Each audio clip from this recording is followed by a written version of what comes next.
Want to know how to start a chat with someone or any contact from your mail in Google Chat? Well, no worries. In this video, I'm going to show you an easy step-by-step guide on how you can do it. It's super simple and under a minute, so let's get straight to it. Now, first things first, just simply open up your Google Chat website. Just simply head towards chat.google.com and you should be right here. And now once everything is done, on the left side you should be seeing your chat on the top left side, just simply like that.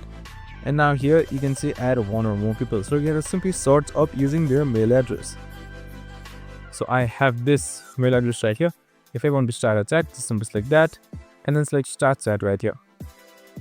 Now, as you can see right here, the chat and the page should load, and I'll just simply type in this anything that you like, and you should be good to go. And that's it. Super simple and easy. I hope this video helped. If it did, make sure to like, subscribe, and tune in with us for more of these videos. See you in the next one.